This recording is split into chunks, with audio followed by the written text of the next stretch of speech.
So, hello everyone. Firstly, a very good day to all.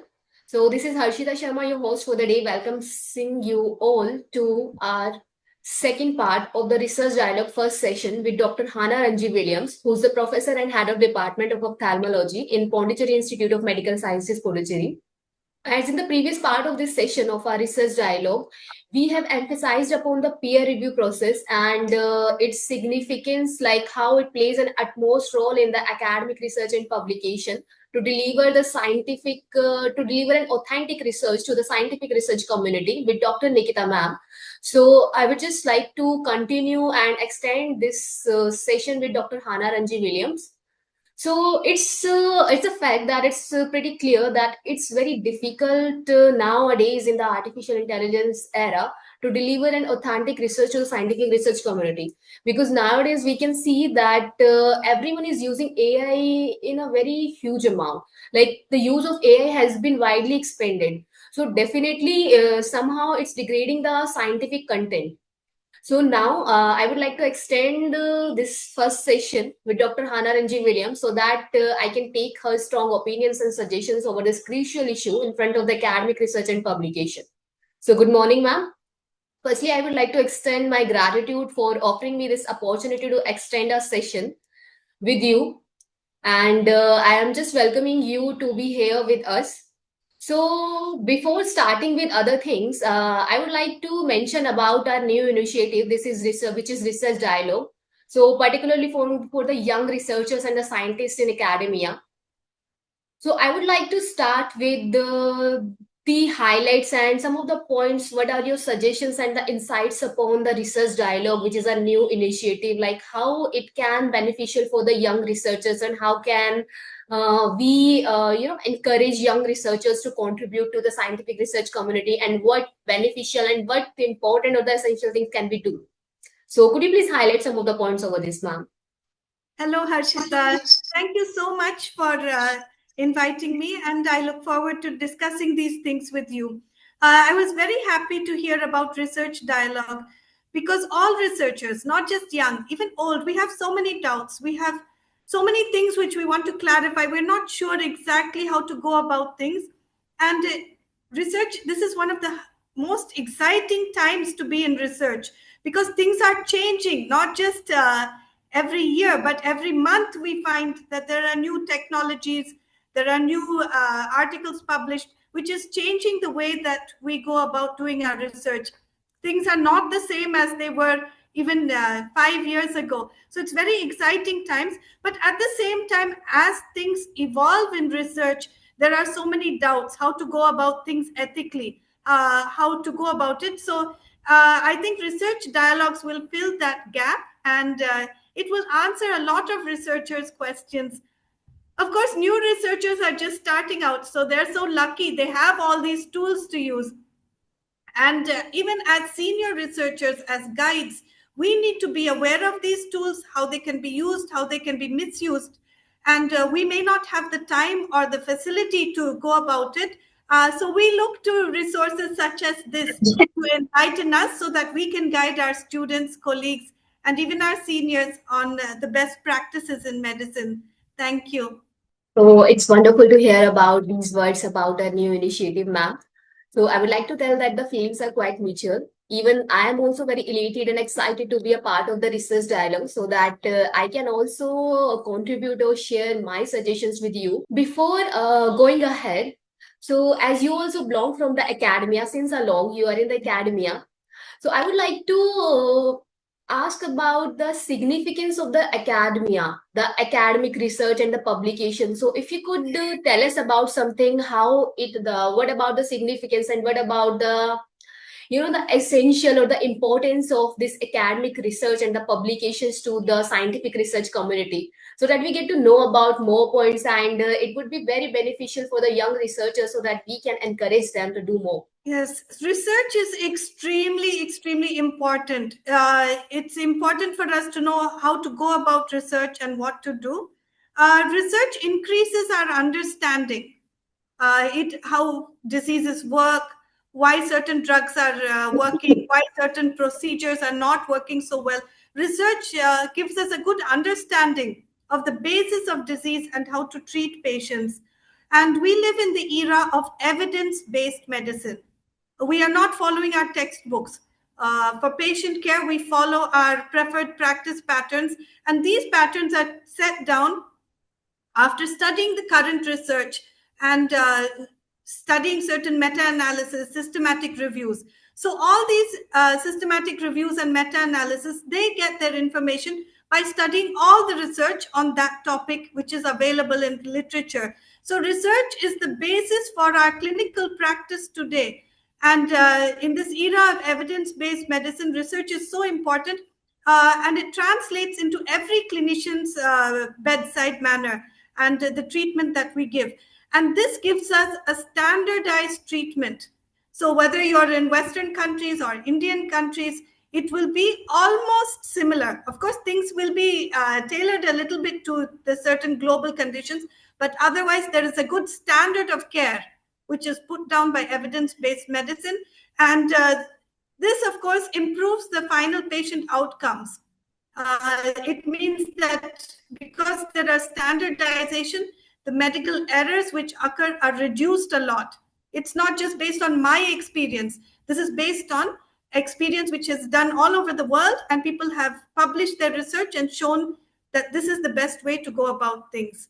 So because we live in the era of evidence-based medicine, and also because we depend on systematic reviews and meta-analysis, which ultimately depend on research, that's why research is so important. This is the way forward. There's no way that medicine will evolve without research. But of course, we have to be careful and follow the ethical guidelines which are set down. Definitely, ma'am. I definitely agree with you. So it's very wonderful to hear about this interesting and the magical words about the research. So I believe, ma'am, it definitely encourages our young researchers to be in the society and as much as they can contribute to the scientific research community, because we believe that, ma'am, we belong to the era where the science is the innovation, and the young researchers are the future of this country and the nation. So definitely we have to encourage them to deliver an authentic research and the reliable one. So, ma'am, after this, as you let us know about the significance of academic research and the publications, and about the meta-analysis and different types of research articles. So, I believe, ma'am, that the peer review process is considered to be an utmost part in the academic research and publications, because we know that nowadays the AI, the usage of AI has been expanded widely. So, most of the people are using AI in the peer review process as well. So, since we belong from this era, so it is our responsibility to deliver an authentic research. So, could you please highlight some of the points, or could you please tell us about something like how can we make a peer review process an ideal one so that we can deliver an reliable research to the community and it would be beneficial to the young researchers? And what about the points, or what are some of the important points which has to be taken care, especially in this artificial intelligence era? So please, ma'am. Yes, so the peer review system is the basis of publication. The editors depend on peer reviewers to give a good, unbiased, timely peer review. And unfortunately, there's very little payback for the peer reviewers. Peer reviewers, we do it because we have benefited from the system.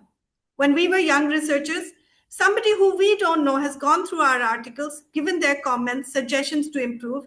Based on that, we have improved our manuscript and got it published. So somebody took all that time and did it for me. So out of my sense of giving back, I started doing peer review about 20 years ago. And it's difficult at first. It is very time consuming. If you get a perfectly written article manuscript, it's well written, there's no grammatical errors, the methodology is put down very, very well. The results are analyzed so well, conclusion is so good and in line with the aims. If you get such a manuscript, peer review is very, very easy. I can finish it within 45 minutes. I'll finish and give my report and send it. But we don't get manuscripts like that. We get manuscripts which is written for the first time. So the methodology is so incomplete. So we have to write back and say, look, how did you go about this? What did you use? How did you do these tests? Who did you include? And so all that takes a lot of time and effort. And I told you the peer review system is based on trust. We live in the modern world. We know trust is something in very, very short supply. So peer review is also something which has not changed. I think even 400 years ago, when the first journals were started in this world, medical journals, it was started on peer review. The editor would select two peer reviewers who didn't know each other, worked independently, and gave their opinion. And even today, the same thing is going on. So after so many hundreds of years, things have not changed. This is the traditional peer review.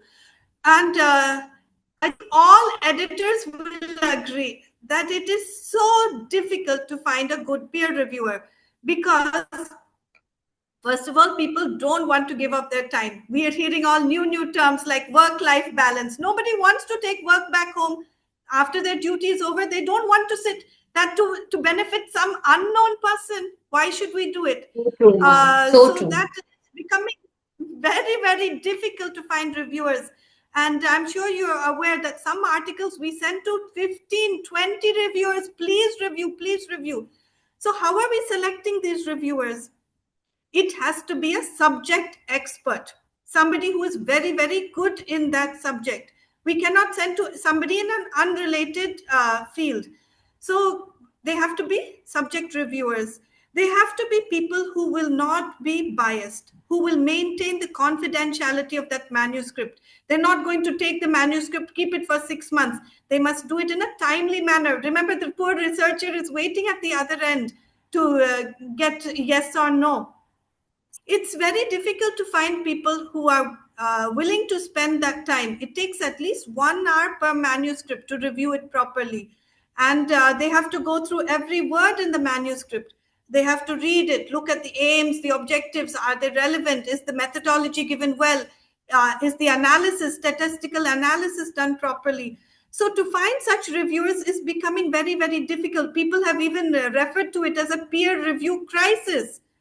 And because there are so few peer reviewers, the editors who are getting more and more number of articles for publication, they are forced to do more desk rejections. So before going through the entire article, which may be a good article if you go through the full thing, when they look at the abstract, they may not understand it fully and they may just give it a desk rejection without it being able to go through the peer review process, because there are so few willing and good peer reviewers.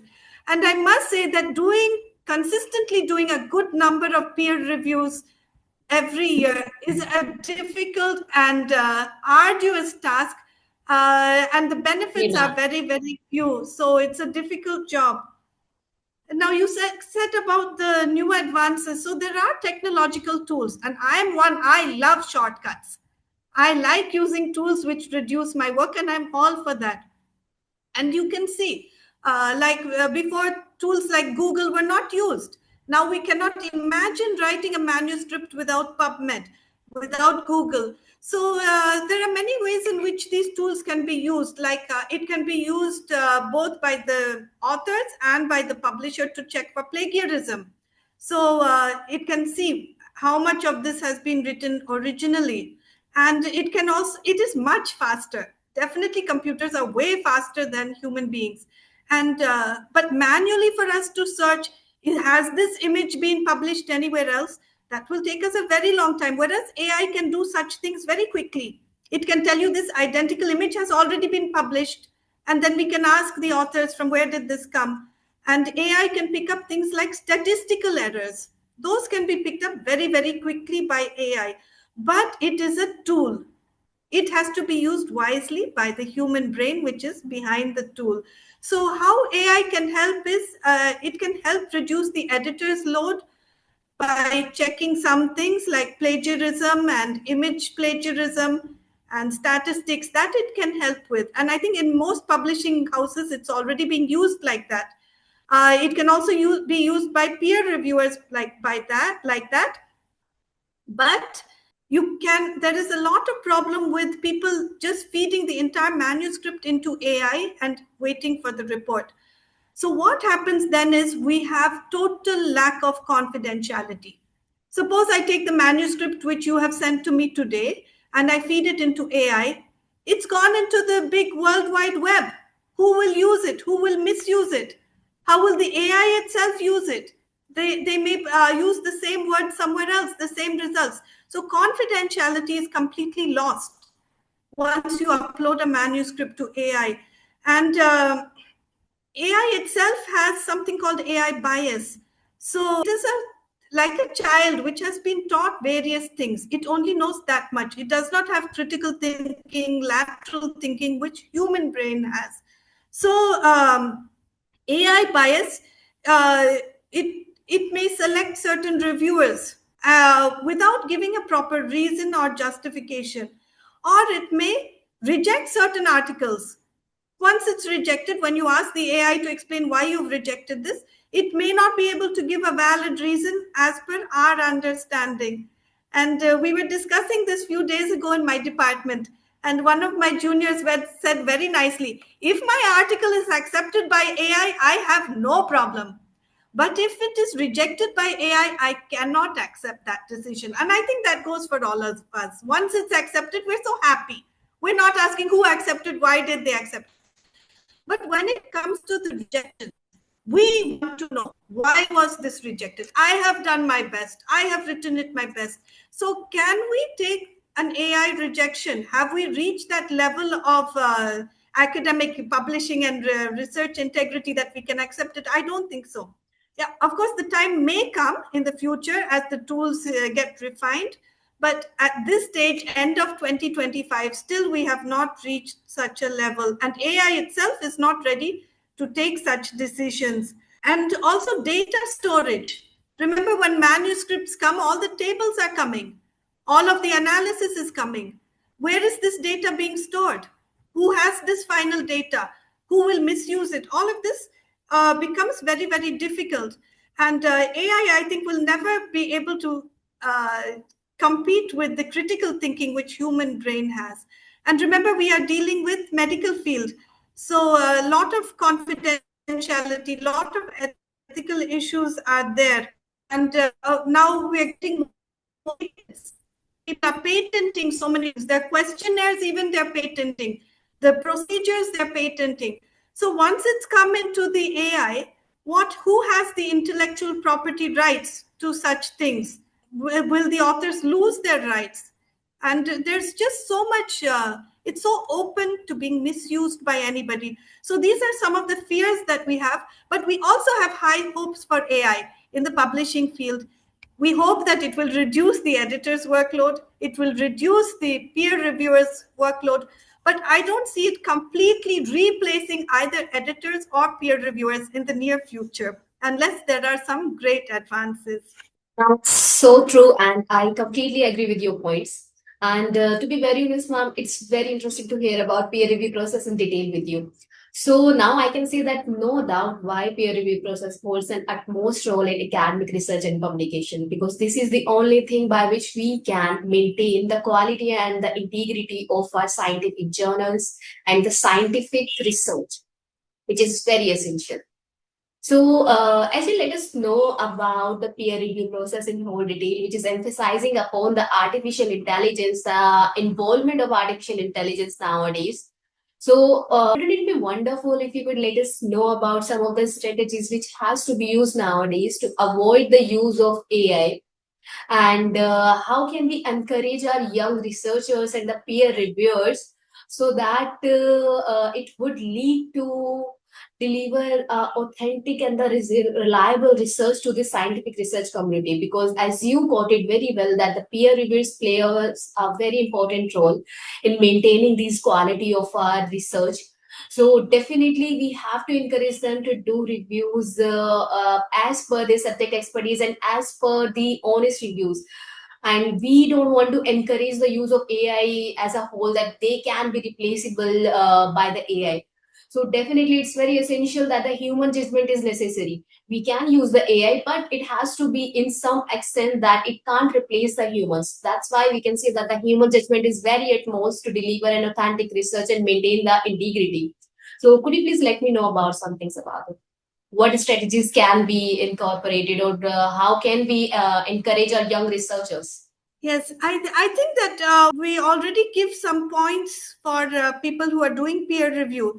Like if you do so many peer reviews, you will be able to publish without any article processing charges. So there are incentives like that. And also many people give a certificate to the peer reviewers. It can also be uploaded on Publons and Web of Science so that they get some credit for doing this job, which is what people ultimately want. We don't want to keep on slogging and not get credit for it. Now, AI tools will be used, and there is no way around it. We have to accept that, but we have to see that it is used in a way which is acceptable and ethical to all. So I said that already. AI tools like Turnitin, Zotero, these are all tools which we are already using for our referencing. It definitely helps us. And tools like Grammarly, they can help to improve, especially if English is not the first language for the author.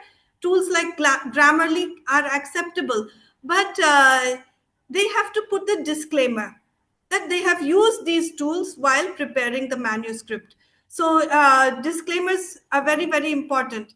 And the author has to take complete responsibility for what is in that text.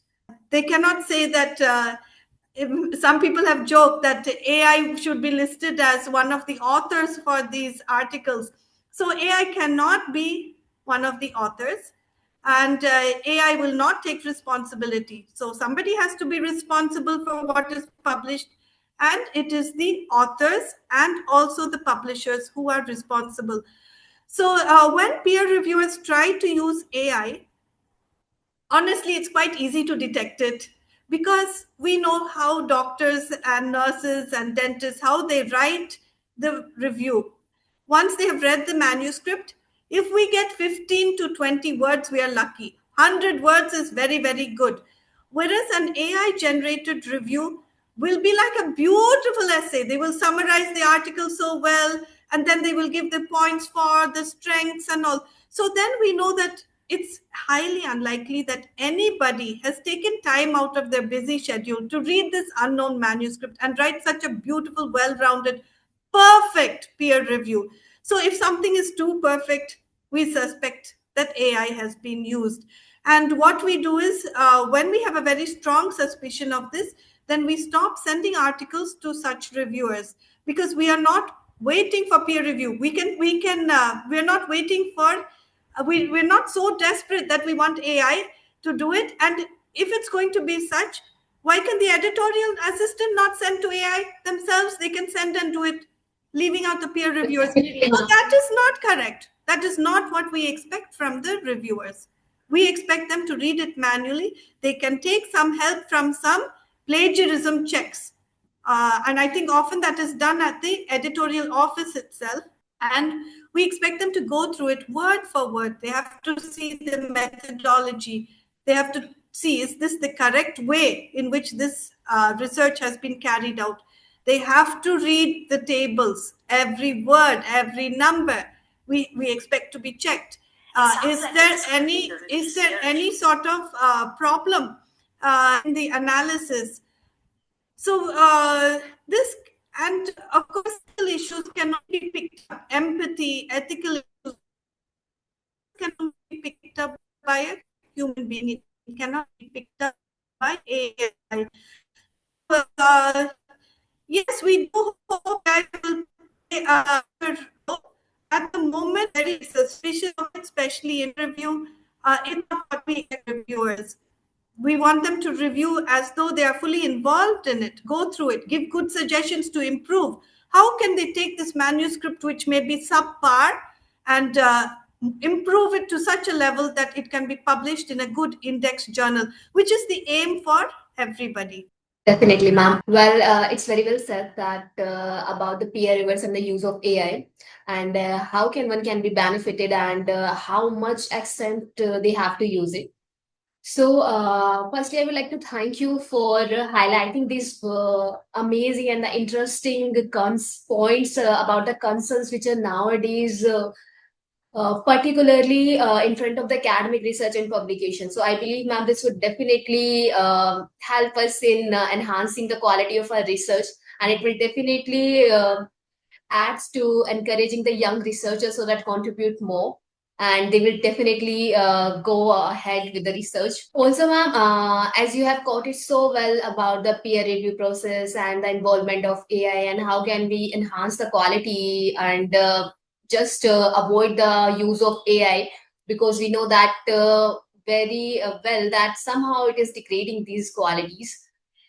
So could you please like to give us a concluding remark over this concern so that we can go ahead and we can just wrap up our session? Is something that we can trust. The patients trust that we are doing the right thing for them. And ultimately, the entire community, the entire world is depending on us. And they. Yes, ma'am. Now Am it's I fine, ma'am. audible You now? can continue. Yes, ma'am. I can hear you. Hello? Now it's fine. Okay, so to conclude, I would just like to say that we live in the age of evidence-based medicine, and everybody trusts us. They trust the research which is published. They trust that the researchers have done it properly, that it has gone through a peer review system and has been found by experts to be something which can be trusted. And the doctors trust what is published in journals. The patients trust the doctors, and ultimately the entire community is trusting in what has been published. So it is a very, very big responsibility, and we cannot just push it off onto tools like AI. Please use the tools wisely. Use your disclaimer to say where you have used it. And above all, use your own God-given intelligence and your critical thinking to decide as a peer reviewer what should be published and what should not. Don't depend on shortcuts like an AI chat box, which is totally not reliable. We cannot expect a chat box to give what an experienced physician or surgeon is able to give. So everyone, the entire world is depending on the peer reviewers in a way. So let's give it our best and do our best job. I do hope this peer review crisis gets alleviated in some way, and AI can be used to speed up the process, but not to replace it. Thank you so much, Harshita, for giving me this opportunity. Very well said, ma'am. And I also, at the end, I would like to thank you for giving me an opportunity to extend this session with you and sharing our opinions with you. And again, very well said, and thank you for giving us some of the insights, which is nowadays becoming a concern in front of this academic research and publication. Now, I believe that it would definitely help us to increase the quality of our research so that we can also contribute towards the scientific research community. So, yes, ma'am, I think we can wrap up now. And thanks for being there. Thanks for being with us. And definitely, we are looking forward in future as well. Thank you, Harshita. Wish you all the best. Thank you. Thank you, ma'am. Thank you, ma'am.